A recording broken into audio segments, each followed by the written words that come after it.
I'm a huge fan of 90-day goals. I think that we have over-indexed on the large goals, and we thought about, the next year and the next 3 years, and those things are great. They're helpful anchors. But I believe we need to move backward to 90-day goals. We get it. You're busy. You want to grow, and we want to help. You're passionate about your craft because it deeply matters to you. Your faith is important. It's your foundation.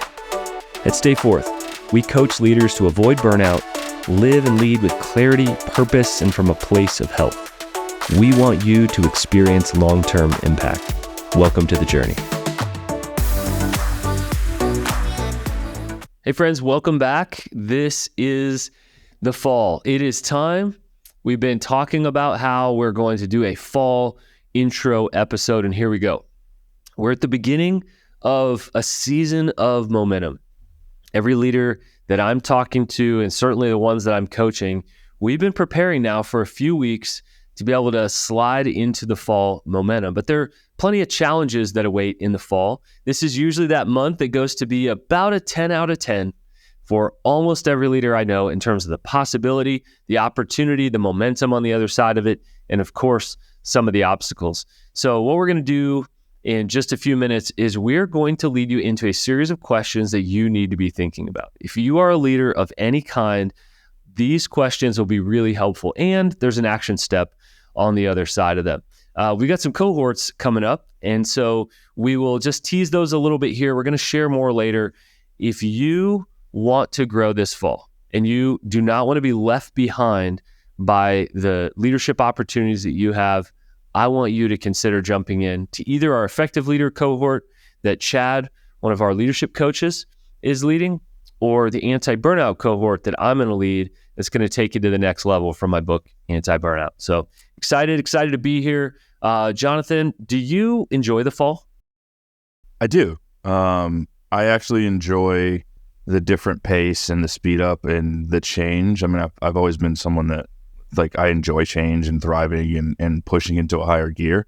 I think I've learned to enjoy it more because I've learned how to utilize summer and the different shift that brings with it to adequately prep for the fall. Yeah, the fall feels of, you got football, the flannels coming back out. Any pumpkin spice latte fans listening or watching here, I know they have a very divisive relationship. Some people love it, some people hate it, but just that feeling of, the fall, I know a lot of people really love it. First few weeks have been challenging, just get my kids back to school and all that. But right about now, I go, okay, it's time. All of my leadership coaching clients are ready to take on some big new goals. And we've got some pretty lofty things that we're taking on here at Stay Forth. So hang on, we got an announcement in just a few weeks here on the podcast. We can't share it yet, but we've been working behind the scenes for that. But our big focus really is getting these two cohorts off the ground. And so again, before we head into this content, if you know, man, I just need something to kind of kick my butt, get me in gear, get me to that next level, there is nothing quite like a community of people. And we realize that leadership coaching can be expensive and is quite an investment. This is a fraction of the cost, but you get a community involved in that as well with some of those leadership tools. So it's in the show notes. We'll talk about it a little bit later. Jonathan, let's do this, man. Let's dive in. Yeah, I think these questions are key. Also, we tend to think of, it's fall, but it's not fall. It's still summer. When you look at the leadership seasons and thinking ahead, we're in the fall season of leadership, even though it's still 98 degrees outside. Yeah, seasonally. And that's part of being a proactive leader. It's to say, you don't have to be 6 months ahead of your people, but we do need to be a few weeks ahead to be able to be thinking about that. So if you are listening to this, I'm assuming you either lead a team or work on a team. I'm assuming that you have quite a bit of influence either in your community, in your family, or you're the point leader. And all those areas require us to look ahead. And that means to say, even if it's 98 degrees right now where you're at, that very soon people will be wearing flannels and you'll feel that crisp air and we'll say, I wish I would have prepared a little bit better. Friend, do not get stuck in the I wish I would have. Now is the time to walk through these. So with the preface here of going through these different questions, not all of them are going to hit the same, but one of them is going to hit and you go, oh man, I really need to take this step or I'm going to get left in the dust. I'm not going to serve my team very well. So don't go apply all these things tomorrow, but 1, 2, or 3 of these things, I believe you're going to go, that's it. And I really need to take my next step on that. So that's how we've designed this episode. These are key questions you should be asking yourself. You need to be asking yourself as we head into the fall. And as you think through them, hit pause, let them soak in, revisit this. Don't try and consume it all at one time. It's not designed to be overwhelming. There's enough information out there. This is designed to help you continue gaining forward momentum and not start sliding the other direction. So what is the first question leaders should be asking this fall, Alan? All right, we're starting personal for you. Here's the question. How can I schedule for what I really care about? How can I schedule for what I really care about? Really, this one is about executing on your priorities. Well, you can't execute on your priorities if you don't know them. And once you know them, name them, write them down. And this one, friends, I'm shamelessly going to say that pulling out your right side up journal is the best place to start. Why? Because we've got space there in the very beginning for your family, for your professional goals. I know that I've got some pretty big goals for my family. I actually am traveling. I'm going on a Scotland trip, which I'm really, really excited about. That takes a lot of preparation. I don't want to get to Scotland and go, what are we going to do again? What are the plans? Oh yeah, we don't have a place to stay. Just like we wouldn't do that in our leadership as well. So executing on those priorities, don't wait till October 1st to think about October 1st. Don't wait till that big launch or a few days before it to go, man, I wish we would have prepared in this way. What do you need to do to be able to prepare for those things that are absolute priorities for you this fall? And so I'm going to encourage you to start there with that personal question. We'll move to some team questions, but it is so important that you lead yourself, that you are grounded, heading into your team with going, this is what I really care about. And we talk about the riverbanks here to know where work ends and where family life begins, that there's a clear divide between the water and the land. Very, very important. And if you're anything like me, if you got kids, you got all kinds of activities that are going on there. I don't want to miss those, and I don't want to be so exhausted that I'm giving my family leftovers. So naming priorities and the faster pace of the fall, how does someone even begin to identify their priorities and then to name what they care about? I'm a huge fan of 90-day goals. I think that we have over-indexed on the large goals, and we thought about, the next year and the next 3 years, and those things are great. They're helpful anchors. But I believe we need to move backward to 90-day goals. This has been huge for me, is that every 90 days, I get away for about a half day and look back and then look ahead. And that's how we've set up our right side up journal. And so that is the place to start. If you haven't journaled before, it's okay. It's journaling for people who suck at journaling is what we say about our right side up journal. And so to go, what are my priorities for the next 90 days? And that's the beauty of seasons here. Quarter of the year, it's short enough, but it's long enough. Figure out what your 90-day goals are. And again, you're probably going to have 3 areas of those. You're going to have your personal goals, that is just your own growth, maybe your own engagement, excitement, the stuff that you want to do. Your goals for your family and for your friendships and relationships. And then, of course, your goals for your organization or your team. All 3 of those matter. We don't want those personal ones to get swallowed. So now is time to be able to clarify your 90-day goals. It's perfect to set it up now for just September, October, and November is just a really, really natural time for some goals. So there's your next step. All right. So we've hammered that one down. We've named things that matter and discussed how to schedule what matters to us and 90-day goals and the importance of them. I couldn't agree more. Trying to just name something that you're going to do at the end of the year, and then life happens, the year happens, and you're not there. Then you get to this point of the year and you're like, well, crap, I missed the boat. I'll just reactively schedule that again in January. So moving on, we're diving into impact. Why do we need to be thinking about impact? Yeah. So question number 2 that you need to be asking is, how can our team raise our level of impact? Fall is for momentum. There's this beautiful momentum, this wave that comes in. I use the surfing analogy and anti-burnout, that wise leaders make use of rest and use of momentum. Chances are your summer had some rest, some relaxation, some preparation, some great family memories. That's amazing. The fall is very different. We have a tool called the annual energy map. And in this tool, people map out the year, how much energy is required each month.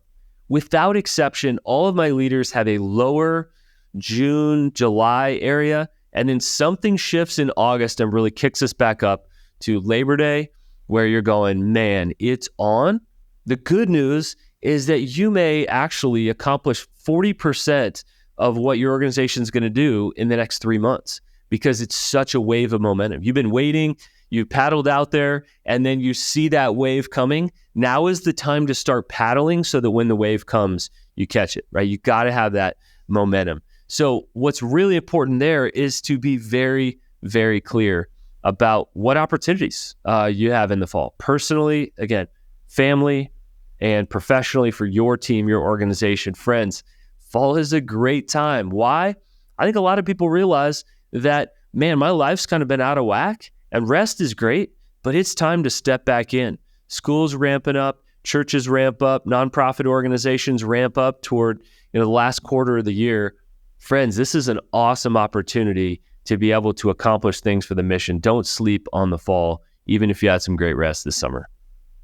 So you mentioned being clear of aims and expectations. I do want to just tie a tighter bow around that one. So we have the aims where we want to go and what we have expect of ourselves and others. How can we be very clear about those? We have to express to our team, here is what we are going after. They won't know. Our team we've been very, very clear about something that we are launching. We'll share about it here soon on the podcast. And we prepared all summer, and actually even for a long time before then, to be able to make this shift so that we can serve way more leaders in some really, really cool ways that are bigger than what we've been able to do in the past. And so we're very, very clear. Here is the goal, not only of just these 3 months, but each month along the way. Here's what September is for, October is for. I'll be honest, long-term planning is not exciting for me. So I get a think day every couple months, and my think day, I went off last Tuesday and blocked off 8 hours. I did a little bit of content writing, but a lot of it was for scheduling. So we have the podcast scheduled for you through the end of the year. We've got some big kind of launches and ideas that we're going to be kind of dripping out to you guys. And so if you are not clear what your own expectations are, you won't be able to communicate that to the staff. But once you are, then now is time to say to your team or your staff, hey, here's where we're heading. Get feedback on that. Here's the schedule we're dialed into. And so clear is kind. It's not kind 2 months from now to be resenting your staff because they are not going in the direction you want to go if you didn't tell them. Now's the time. We will be back in just a minute, but we wanted to take some time out to discuss a very relevant topic and some information that we believe is truly transformative and questions that a lot of people are asking. And we want to bring in a couple of experts. One of them you see Alan sitting here, a resident leadership expert, and then Chad Lunsford, who serves on our team. Chad, Alan, it's great to have you guys here. So Chad, I want to take a minute just to introduce yourself, and then we will dive in. Yeah, Chad Lunsford, and have been in leadership, specifically church leadership, for over 20 years, and had the privilege of walking alongside Alan and so many of our clients over the past a couple of years walking through sabbatical. Alan actually walked me through my sabbatical a little over 2 years ago, and came out of that with the privilege of walking a couple dozen leaders on the backside through their own sabbatical. And so glad to be here with you guys. Awesome. Yeah, it's great to have you guys here. So I want to dive right in and get set. We're talking sabbatical. And I think at least for me, when you bring up the term sabbatical, it's followed with like a question mark, like sabbatical. So either of you guys feel free to jump in, but give a very practical definition for you of like, what is a sabbatical? I'll start with that. We've defined this because sabbatical is not just 2 weeks off. That's a nice vacation. But we talk about a month or more away from your primary work for the purpose of replenishment and with the intention of coming back stronger. So those 4 things are key. A month or more, we like to actually have it be 8 or 10 or 12 weeks if possible, especially for the lead person. Away from your primary work, you may have to do other little things along the way. We understand that. A lot of leaders are multi-vocational, but it's away from what you do the majority of your time with the purpose of replenishment. You're not looking for another job somewhere else. We truly want you during that time to replenish, to rest, and to get back ready to go. And then that last one with the intention that you'd come back stronger.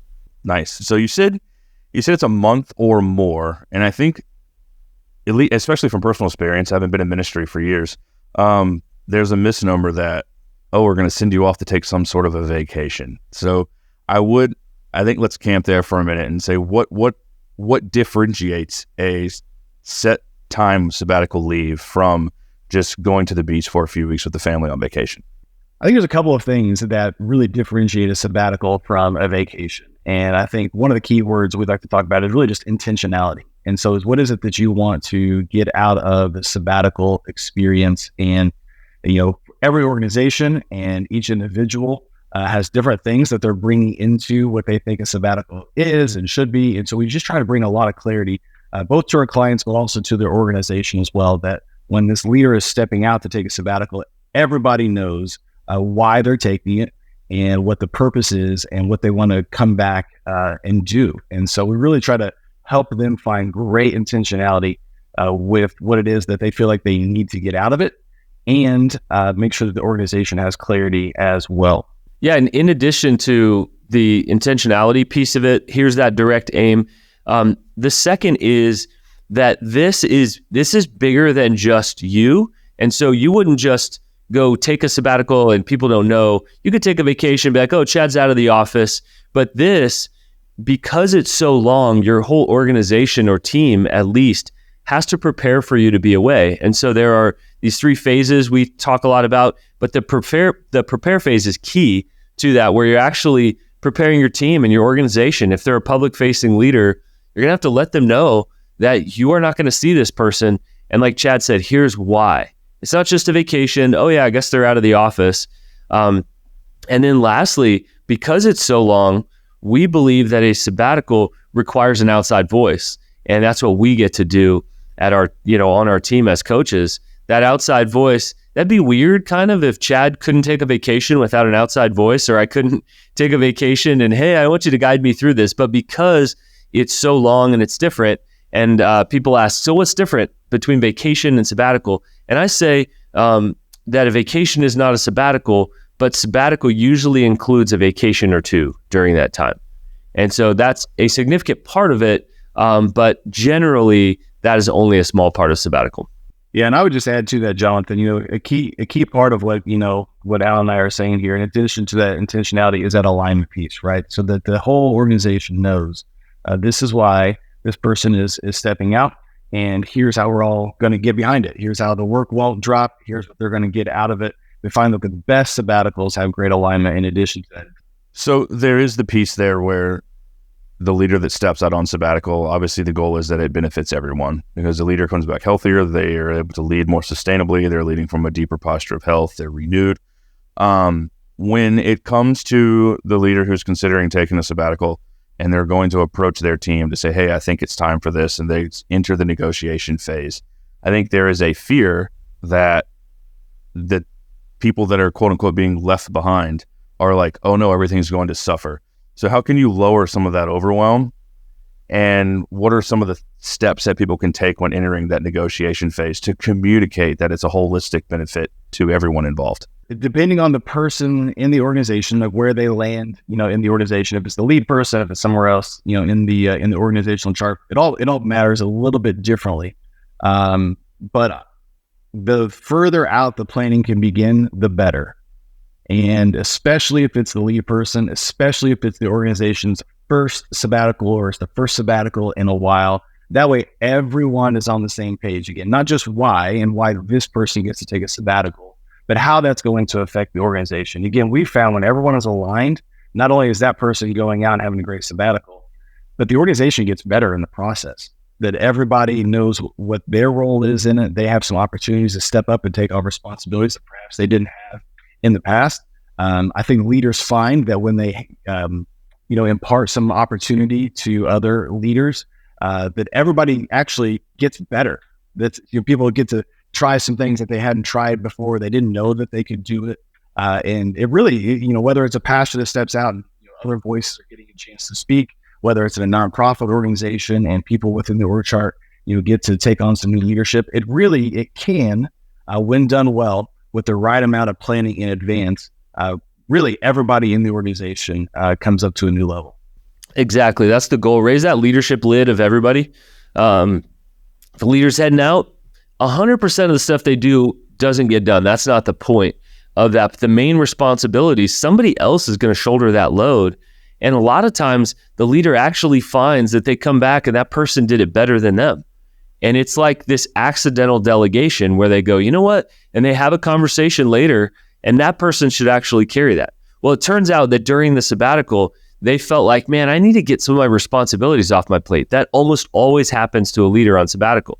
I need a little bit more space. I've got this fresh idea. And then you have this win-win where the leader that comes back has some more space and the leaders who have been there on their team who were actually ready for some more responsibility, they're actually leading and taking on 6, 8, 10% more responsibility. So ideally, everybody wins. What would be your recommended first step for beginning the planning conversations? And then you said there should be a time period. What do you recommend for a time period leading up to someone actually leaving for sabbatical? I love when a leader knows a year out. If they are a point leader, again, and a lot of people are responsible and that kind of their influence cascades down, I love for them to know a year out so that they can begin to plan things like travel, if they're going to need to do that. Things like who's going to communicate. If they're a pastor, who's going to lead from the front? And how are you going to schedule that? You may need to bring in guests. You may need to raise up your team to be able to do that. With that said, 6 months ends up being really, really good. And as I would say, as little as 3 months. When you get less than that, it very much feels like an emergency and you're really having to move quickly. Chad, what would you add to that? The sooner we can come in to that process as well, both in helping the leader and the organization get clarity on what it is that they both want to accomplish and make sure it's set, the better. We've come into sabbatical processes, a week in advance while somebody's on sabbatical, and that's great, and we can provide some benefit. But the more opportunity we have, it's tough. But if we can get it in that process 6 to 12 months out, we can help provide clarity for everyone of, hey, this is what a sabbatical is. This is how you can maximize it. Here's how everybody wins in the process. And then everybody has great clarity going into it. And we found that both the leader gets to go and be away, and the organization has great clarity and they know exactly how to move forward. And if you're a leader and you want to receive a sabbatical, you can't replenish through a sabbatical if you don't get a sabbatical. And so if you zoom that out, the best way, both churches and nonprofits have boards. So the best way to receive a sabbatical is actually in advance to present that. And we can help you. We actually come in sometimes and we have conversations with the board. We actually love doing that, where they ask questions. They generally have 2 or 3 big fears and we address those. Sometimes the leader actually goes out of the room and I talk to them about it. And then we're able to plan way in advance.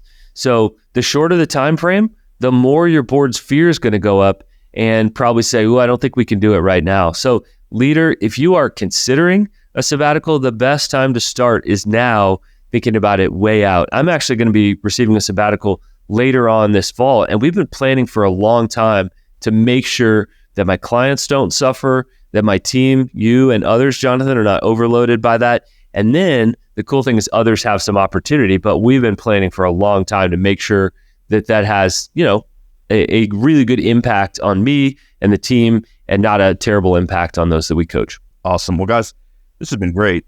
There's a lot of information here, and it seems like this is a continued conversation. Where can people go? Alan, I'll toss this to you. Where can people go to learn more about practical sabbaticals and the next steps and what they should do if they're considering taking one? Yeah, on our Stay Forth page, just stayforth.com, you'll see the different offerings that we have for coaching. You can click on sabbatical coaching and take a peek there. The great news is that our first session is free. We invest that into you. And we kind of want to hear, what's your vision for sabbatical? Why? Have you already been granted that? What are you thinking? That's very, very important. And so it's a clarity session.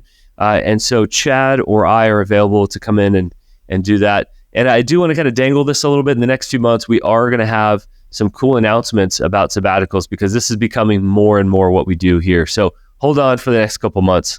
Awesome. Well, guys, it was great to have you on the podcast. And for those of you watching and or listening now, back to the remainder of our episode on Stay Forth Leadership Podcast. I think that's common with especially visionary leaders who are driven Absolutely. and focused. And it's like you inherently know where you want to go. And if there's the assumption that, oh, they're with me and they just get it. Like literally, most people are just living in the present. A visionary thinks it's normal to live in the future. Friends, if you have a lot of vision, that's not normal. It's just normal to you, but we need to be fair to people to be able to let them track along with that. So with doing more and having to move at a faster pace, and let's be real, the fall is pressurized. We have more to get done, and then we have holidays that come in, and you have to plan, like, how do I do this? And I feel like the natural shift for most people is just to put the pedal to the floor. And with that increased pace is the increased risk of burning yourself out. So that's the next question. What do we need to be asking ourselves and thinking about there, Alan? Yeah, it's really interesting. When we talk about momentum, I'm going to shift to the other side of that and say that this question to ask yourself is really important. How can I guard against burnout before it's too late? Wise leaders are proactive. And you look ahead, and I would say some ways that you can do this are cultivating health in different areas of your life and having that grid. We talk about heart, soul, mind, body, and relationships. Well, start with relationships. When's the break that you're going to take? And it may be early November. You can take a couple days off, and then you'll see Thanksgiving and Christmas coming. And so to say every month is not going to be a 10 for you, but September may be a 10 out of 10, energy and momentum level. October maybe a 9, something like that. That's okay for a few months. A few months of running hard are not going to burn you out. Now, if you're running on the dregs right now and you have been for a long time, that's different. And so we are not against hard work here. In fact, rest and work pair together really, really well, and they have to, because you can't truly rest if you haven't truly worked. And you can't truly work if you haven't had enough of those rest times and spaces. And so guarding against it's really, really important. What does that cultivation of health look like on a regular basis? I just know for me, my exercise rhythm is really important. I'm actually sore now. I climbed a couple of mountains this weekend, and that's something that for me is really important. The physical health tends to be the catalyst for the other areas. If I get lazy in that area and I think, oh, I'm too busy to go to the gym, then I stop doing some other disciplines that are key to my life. So maybe exercise isn't the keystone for you, but it's very important to cultivate health and to say, man, one of the most important things for me this week is to make sure I'm getting out of my runs, and then I'm getting outside in creation, and then I'm hitting the gym. So those are some of those keystone cultivation of health pieces for me, because then I know if I'm outside, I'm going to be praying. I know if I'm working out, I'm going to be in a space where I don't have to solve people's problems all the time, and nobody kind of needs me at the gym. So what is that for you that you can actually repeat those rhythms each week, schedule them? And again, I'm going to say the tool is the right side up journal for this. On a daily and weekly basis, it's really, really important to say, I need to live this week well, and then I need to rest and Sabbath well. Yeah, I couldn't agree more. The more we do, the more we have to care for ourselves. It goes with work and rest. Like if you're not caring for yourself, it shows itself in how you care for others. And it's never been more important to, as you're doing more, you need to be more intentional with what you're doing for yourself and find that one thing. Like you said, it may not be physical activity for you, but there's the one thing that when you engage in it, it makes you feel like, oh, all the other levels just kind of come up. Different for all of us too.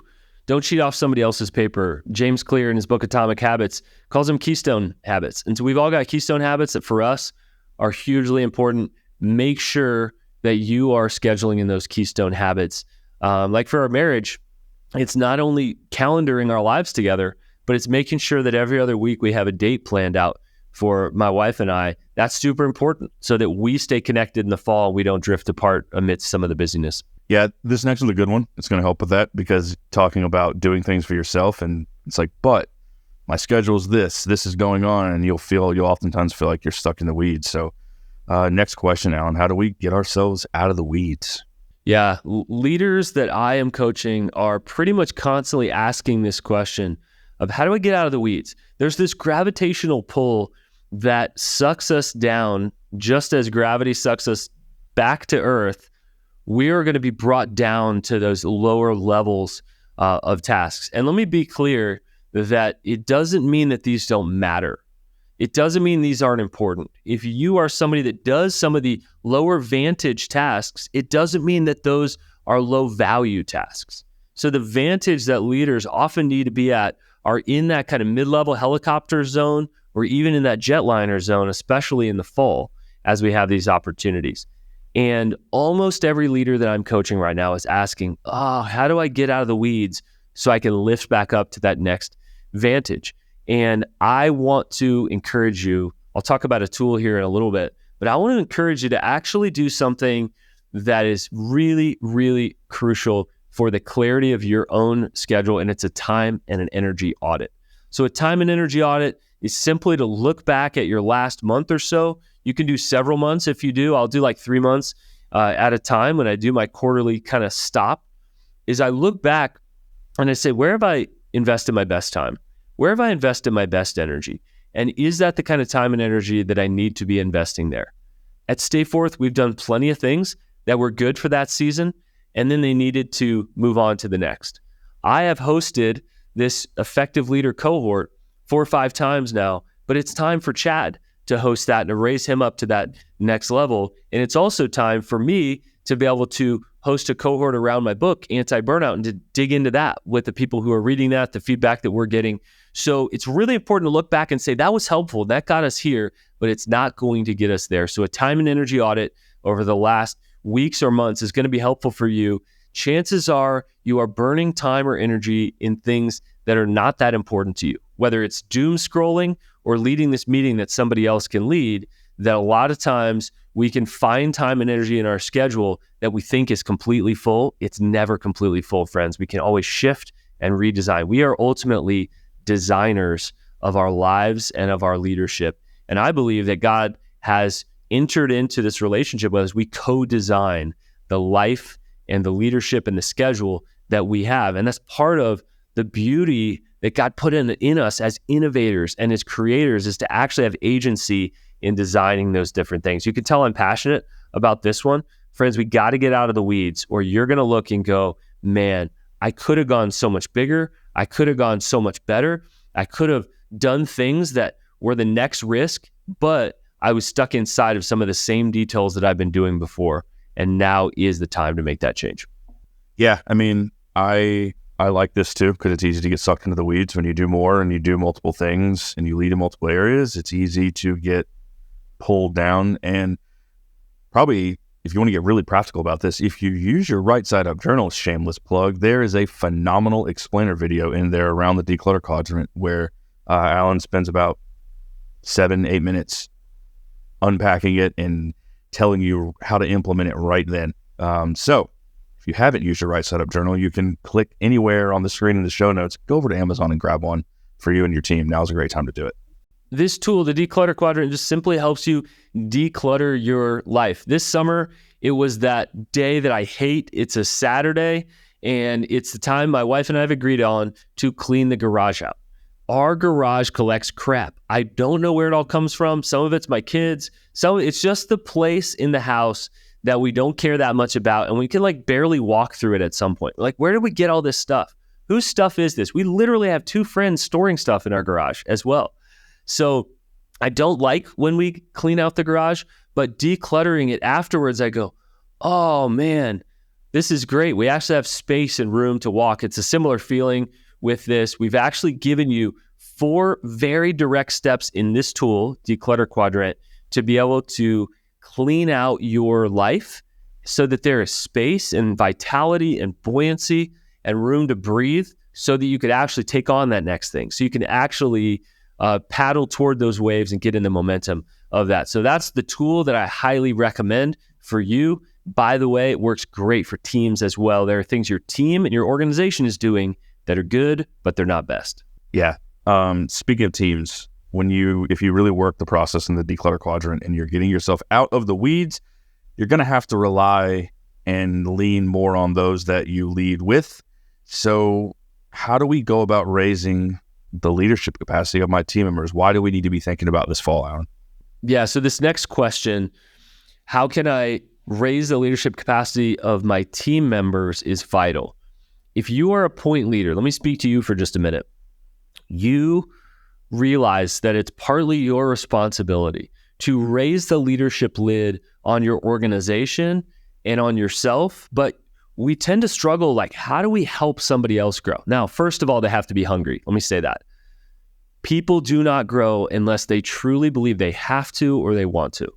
So the pain of staying the same is greater than the pain of change. I mean, literally, that is why we grow. And so if you are a team lead and you're like, man, there's probably one or two people that you see on your team, they really need to grow right now. And you want to help them, but you can't do it for them. So I want to encourage you to think about yourself more as a developer this fall than a doer. You are a developer of leaders, and that's actually the greatest way that you are going to raise the lid of your organization. You can see leaders that do this, and they maybe bring in folks for team or staff development. They maybe help people get coaching.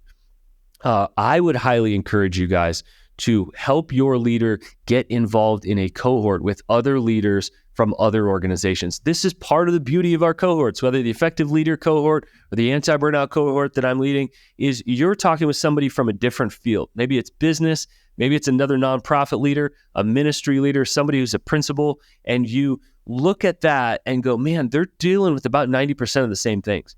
And there's this cool community that happens where we can share the burdens that are happening on our team that we can't quite share with our team. You know, you feel bad, sharing those things, and then you share with another person and they go, oh yeah, me too, but it just looks a little bit different. And we have experienced that throughout our cohorts. So that'd be a great way to do that. And I think it's really important to focus in on one or two areas for them to grow. If you have a list of 17 areas they need to develop in, that's not that helpful. But to say, hey, this fall, this is what I really want you to focus on. How can I support you as you do that? And one or two areas you can do and you can grow a lot. You start to get to 3, 4, 5 areas, people get discouraged and people think, oh man, I just suck at everything. And that's not the case. But in order to raise their lid, probably not raising their lid 60%, but 6 or 8 or 10%, that can be huge, especially if multiple leaders do that. So leader, we are developers of people if we have signed up for leadership. And I believe it's our job not to do the work for people, but to help them be clear where they need to grow, to be able to create a development plan with them, and then to support them in that as they do make that challenging leap to be able to grow. I think we do this well. Like I've had some pretty awful leadership experiences with just culture and everything. And if you're, like you said, if you're going at someone to be like, hey, we've got the next 3 months of the year and end of year evaluations are coming, you need to improve in all 18 of these areas, you're not encouraging someone, you're giving them a performance improvement plan and they're going to feel like, crap, I'm on the way out. But if you give someone a couple areas, and you invite them into the process and say, hey, we're moving faster, we're doing more. If you could just dial into these couple of areas this year, you're going to see, and they're like, oh, sweet. Someone's more or less like, yeah, I can do that.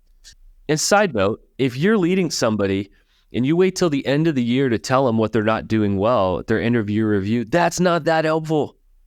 Why not talk to them as they go about how they need to develop, and then you could actually see some gains right now. To me, I'm a fan of no surprises reviews. There shouldn't be something on an annual review that we haven't talked about.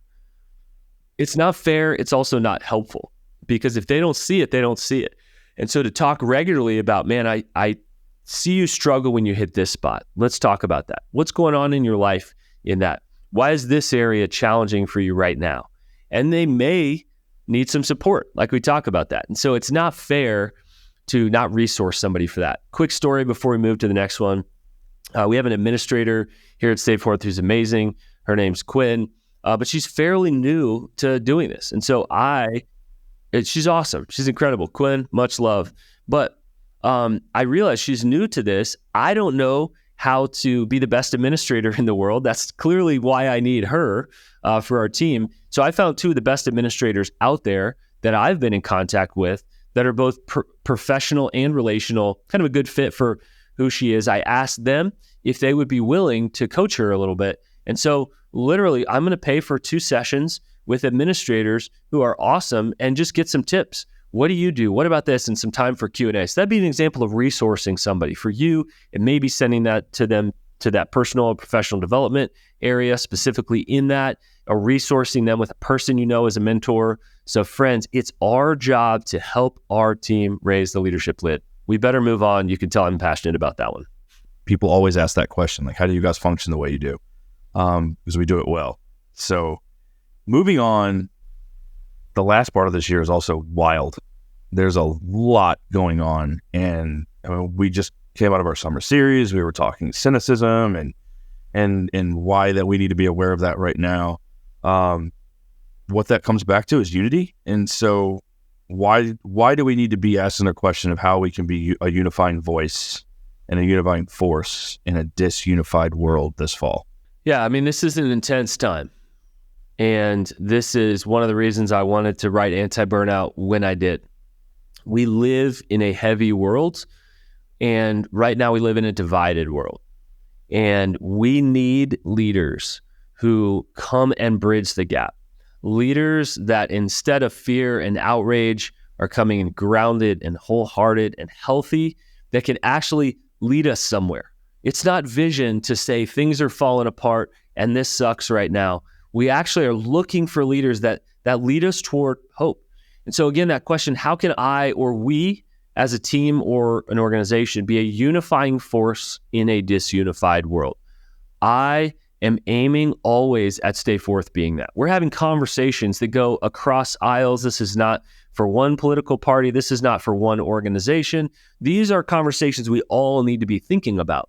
And the same is true in your own community, your own organization. I just hope that heading into this fall, you have some energy and you have some time dedicated to bridge building during this really, really unique season. I would encourage you to think about what are the things that you are doing to express optimism and hope. And first of all, you have to cultivate that in yourself to make sure that you have space for that. Because if you believe it's all falling apart, you're going to communicate that to your team and to your family. And so stay in a space where you have enough optimism, you have enough hope that you understand. Like for me, my faith tells me that God is always doing a new thing and that he's doing new things in me and in our team and our organization. And I have to believe that there are opportunities on the other side of that obstacle. And I'm not just trying to be positive. That's not what I'm talking about. I'm talking about seeing real opportunities right now for people that feel pretty discouraged. So as we cultivate and express optimism, I just want to invite you into finding practices to play defense and offense. Defense, how do you guard your heart during this time? And I've got some practices for myself. And secondly, play offense. Stay true to your mission. Friend, do not get distracted right now. This would be the time where you forget that you're actually on a mission. You forget that you're actually bringing life and vitality and goodness into the world. You've got a mission statement to live out. This is a huge time for momentum and opportunity, and yet it would be easy to get sucked into the cultural milieu and cultural chaos right now. Friends, don't bite on it. Don't do it. Now, I'm not saying don't be informed. I'm not saying don't watch debates and don't watch the news and put your head in the sand. But what I am saying is we need to play defense and guard our hearts from cynicism primarily right now, and from distraction would be a second one. And we need to play offense, and we need to go hard after our mission right now. Guys, it is time. People are hungry for hope. People are tired of simple hype, but hungry for a deep hope. Guys, now's our time. Go hard in the paint right now. But to do that, you're going to have enough energy in the tank. So we could do 3 whole episodes on that, but we better continue to move on. You know the challenges right now, and you know it's an opportunity moment as well. Make a don't list. Like, what are the things I'm not going to do, say, engage in, post, so that I can keep that, angst and overwhelm away, so that I can lean more into being present into things that, that I named back early on, my priorities and the things that I want to do. Let me just dovetail into the last of all the questions, because it's very, very connected to that one. How do I offer hope amidst real challenges and negativity? We're talking a lot about hope there. Again, I believe that our world is done with simple hype. That just, this is going to be amazing and do this thing, that it feels really flimsy. And people are looking for hope right now. And people see that, man, what politics has given me is not to the depth of my soul and what I need. I actually was away with a bunch of men this past weekend, and we were up in the mountains, and there was a true hope there. There was support from one another, and it was a beautiful thing to look at that. But how do I offer hope to other people? That's going to be different for all of us. A lot of the ways that I offer hope is that leadership can be different. You don't have to burn out, and let's actually develop practices for that. For you, it's going to be different, the way that you do that. But I just want to encourage you to know your own design, know how you offer hope to other people amidst the negativity. It's very, very important right now, not just to express optimism, but to actually have real solutions. And so again, stay true to your mission while you're guarding your heart at the same time is incredibly important. So I love how we started with the leader and we ended with the leader, and then we talked about your team in the middle. Here's why, friends. Leadership begins with us getting our own selves ready, getting our own selves prepared, because when we walk into a room, it rubs off on other people. And at the end of the day, I don't want you to shortchange yourself as a leader as well. Because giving ourselves up to everybody else, but not thinking about how we're leading well, cultivating our own time will lead us toward burnout. Leader, it starts with you and it ends with you. But if we are servants, we are here to serve and give our lives away and offer hope to other people. We're going to have to come back, not just to self-care, but to true rest and replenishment. Friend, if you are exhausted, then you will produce exhaustion in your team, discontentment, frustration. But if you are grounded, you are hopeful, you're guarding your own heart in this time, then you will be able to have the capacity to share hope with other people. So we're actually going to create a blog post that's got a list of all these various questions. I know we went through those quickly. If there's any tool we reference that you'd like, you can get a hold of us at hello@stayforth.com. So in conclusion here, before we talk about cohorts, what is your plan for these areas? You've got a question. We gave you some action steps. It's time for a plan. And with a plan, there are deadlines. You may need to put that on your calendar. Every Tuesday, you gather the staff together to be able to talk about some really important things in your mission. You may need to pull away from media for a time. You may need to have a particular amount of time alone or a particular amount of time with other people. You may start community gatherings during this time to make sure that you're bringing people, unifying people together. That's part of what I get to do in a co-working and hub and event space that I run and partner in, is bringing people together proactively to bring hope during this time when we could be isolated and divided. So if you don't have a plan, friends, it's time to develop one. The fall is here. You'll be drinking pumpkin spice lattes and watching football in your flannel before you know it, but now is the time to develop this. And we talked about cohorts. Jonathan, why have we chosen to bring people not just into one-on-one coaching, but into a group of people, and let alone have those two cohorts? Why have we gone big on that? Two cohorts, two different pathways. There's something very special about group learning, something we call collective genius. The impact is multiplied. You're more than welcome to attend with yourself, but you're still going to be in a group with other people who have, similar tensions they're facing, similar places they want to go. The individual context will all be very different, but there's a relatability and there's encouragement that actually unfolds, and you feel like, man, I'm not trekking up this face alone. I've got some other people going with me, and you get the best of our one-on-one leadership coaching in a group format. If you want to be an effective leader, you want to resource a team member to be an effective leader, to go over 8 different necessary skills to cultivate. Good news, they're skills, they're not pills. You can't just pop it and you're good at that leadership-wise. But Chad, one of our leadership coaches, phenomenal leader, great communicator, he's going to take you through these 8 core skills that every leader's got to develop. Chances are either you or the teammate that you want to put through this cohort is doing a bunch of those well and needs to develop in a few of them. I've led, again, this about 5 times. It's phenomenal. People come together from different fields. They're able to be honest without feeling like they're trashing on their organization or their team.